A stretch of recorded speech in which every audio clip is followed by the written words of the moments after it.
Hi everyone, this is F1 Blag from Georgie's Stripping the Dipping podcast. Before we start the show, I just wanted to mark the passing of Gil de Ferran and extend our condolences to his friends and family. As you'll hear, this is day 6 of our 12 Days of Christmas special, and believe it or not, when Gil de Ferran won the 2003 Indy 500, he competed with the number 6. So we dedicate this episode to him, his family, his friends, and everyone that tuned in to watch him on the circuit.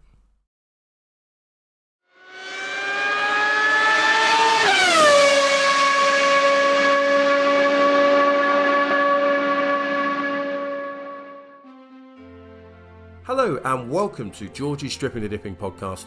I'm your host, F1 Blag, and today we're on day 6 of the 12 Days of Christmas. We had the privilege of having our very first Formula One team principal on the podcast this year. So Jost Capito joined the show. Everyone here will know that he was the team principal of Williams F1 until quite recently. But did you know that he's played a role, or supplied engines to, at least 5 other teams? So on the 6th day of Christmas, Georgie booked for me 6 F1 teams. See if you can spot which ones I'm talking about.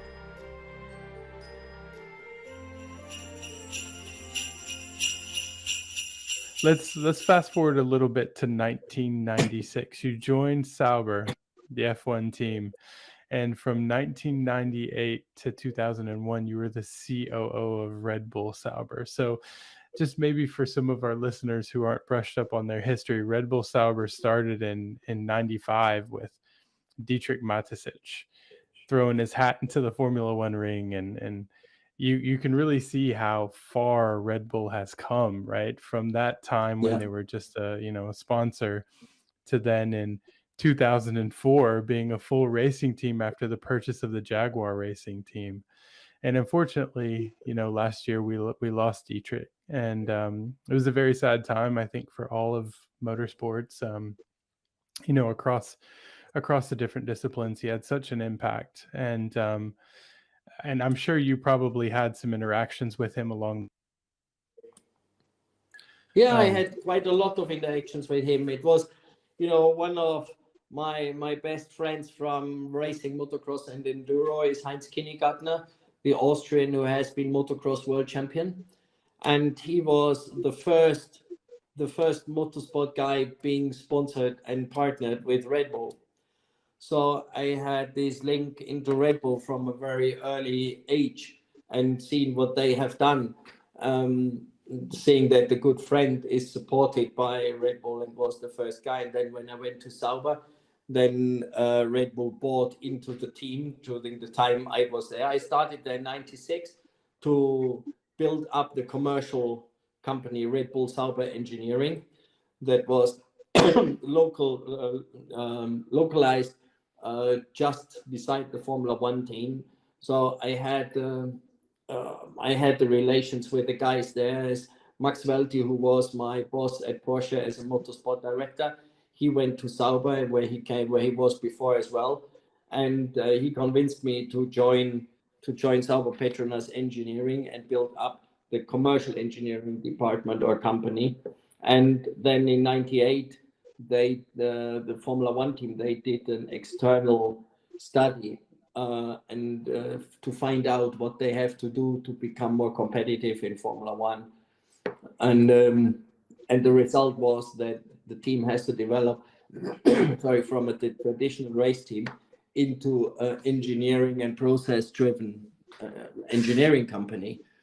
And then, as I just said, was in charge of building up the Sauber Petronas Engineering. Then they asked me if I would like to implement this process and change the team as a COO to get better performing in Formula One. And I think that was a great challenge.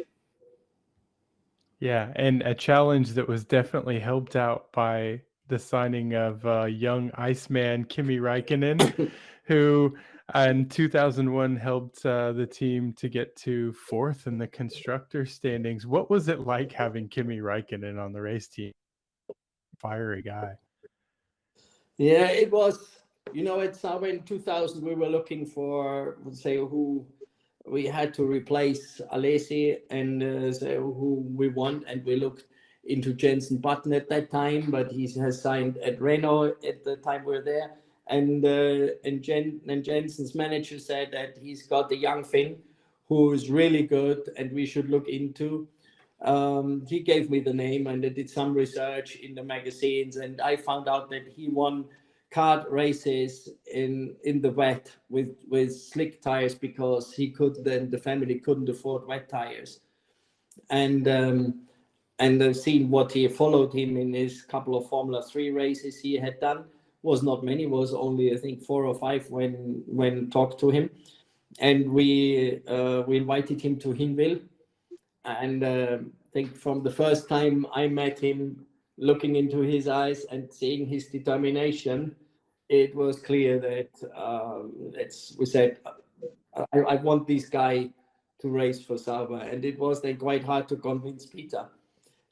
Peter then first offered him a test contract because he didn't have lots of experience. And he was 19 years old at that time. And he said, Peter, I'm not a test driver. I'm a race driver. If I can't race in Formula 1, I prefer racing and continue in Formula Renault or Formula 3. and that was a guy who has the chance to become a test driver in Formula 1 just says no with the age of 19. And wow. I think all his behavior and his determination and his self-belief was so impressive that I said, okay, yeah, we go for him. And I think it was rightly so. And he did fantastic right from the beginning. From the first time he got in the car, he was extremely impressive. Maybe for some of our listeners who again aren't so keyed into the history of Formula One, the Cosworth engine, the Ford Cosworth engine, was a big part of Formula One racing history. So it's great to have Ford back into Formula One. I was, kind of hoping that at some point, we might get this merging of, the old Ford engines and the Red Bull powertrain engines, but let's see what the future brings. Yeah, and it's when I was the early years at Ford, when I started being motorsport director for Ford, I was in charge of the engine program for the Jordan team. So I worked with Eddie Jordan as he had the Cosworth engine, and Cosworth belonged to Ford. So I was in charge of that program. And then, now the Red Bull team was originally the Stewart team and then the Jaguar team. And what was my time at Ford as well. And when the Ford guys talked to me that they would be willing to sell the team, and if, as I know Mateschitz, he would be interested, I did the first call to Mateschitz and said the team is available and if he would be interested. So when you see then the whole story comes then back, working for Cosworth, the Formula One engine, with Eddie Jordan, and then finally being involved in Red Bull acquiring the Jaguar Formula One team is quite nice to look back and see the success they are having now.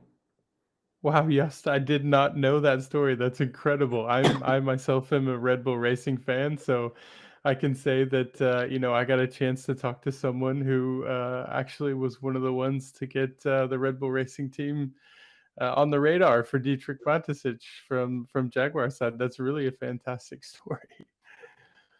Wow. So it was interesting times, and to see that it works then out in that way is just very, very nice to see. Even if later I've been the competitor to them, but it's still to being a competitor, you have to respect your competitors and you can be friends with your competitors. But when the flag drops, then you are fighting and you want to beat them, but you still can be friends. And I think this is the attitude you have to have in racing. That's incredible. So then after your time with Volkswagen, you went for a short period of time to McLaren Racing, and you got to work for Ron Dennis. And Ron Dennis is someone that's incredibly well known. Different opinions over his demeanor over the course of his career, but the one thing that cannot be stated enough was his role in the growth of McLaren. Not only the portfolio of their in their regular automobile line, but also obviously in the Formula One team. And the success that he had just from, I believe it was from when he started to then in 4 years, from 1980 to 2009, becoming a top tier team. What is it about Ron Dennis? I imagine you got a chance to really know him and you know, and speak to him quite a bit. What makes him so special? What is it about a great leader to turn around a team like McLaren? Yeah, when I got approached from for the CEO job at Williams, then of course at first I couldn't really believe it. That was so far out what I could ever imagine. And I've been a McLaren fan since I was a child, and you know, I admired Ron. And for Ron approaching me personally and want me as the CEO to run his team was something I needed a couple of days to sink in that this is really true. And then we had the discussions, and I met him a couple of times, and it took quite a while to discuss. As you can imagine, with Ron, he wants to know all the details. He wants to be 100% sure that he gets the right person to run his team or for any job. And we created a really good relationship. And as I admired him with, and seeing he is very focused, very detailed, and very determined.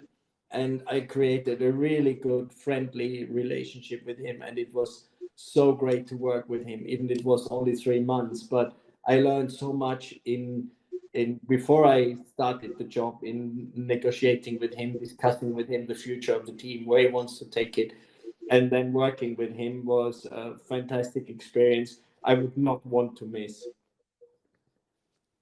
And so this is a great time to transition to that role with Williams. I think for some of the newer Formula One racing fans, they'll probably recognize you the most from that time that you spent with Williams. So let's camp out here for a bit. So I'm going to take you back to August 2021 at the Belgium Grand Prix in Spa, and it was quite a wet weekend. And Yes. And qualifying was very interesting. I remember from Q1 to Q2, just so many teams and on the intermediate tires, and I believe even in Q3 at one point people were on the full wets at one point. But George Russell was on it the whole time through qualifying, Q1, Q2, Q3. I mean, this wasn't some sort of a fluke Q3 incident. He was in the top 10 through Q1, Q2, and then in Q3, he's P2 and only beat out at the very last run as it hit zeros by Max Verstappen. And then as we go on to the race, again, a rain-soaked Sunday, a couple laps behind the safety car, and what was that like for the team? What was that experience like that weekend? But this is again a moment like winning Le Mans, isn't it? That when you have a car that is really not competitive and you make it on the podium, and a lot of people said, yeah, you didn't really deserve it. There was no race, and but the way how the team could manage to get on P2 was not by luck. It was by I can tell you the story as the official weather forecast was that it starts raining in the last couple of minutes before the end of Q3. And our weather information that I really trusted was that it will start a minute or two after Q3. So if you believe the rain starts before the end of the qualifying, you go out with quite a high amount of fuel. You go do a fast lap, a slow lap again, prepare for another fast lap, because the track gets faster and faster until it really starts to rain. But with that strategy, if you believe it starts raining before the end of the qualifying, you have to do this. But the tires get slightly slower from lap to lap. The fuel gets lighter, but the car gets hotter, and you can't prepare the car for the ultimate lap.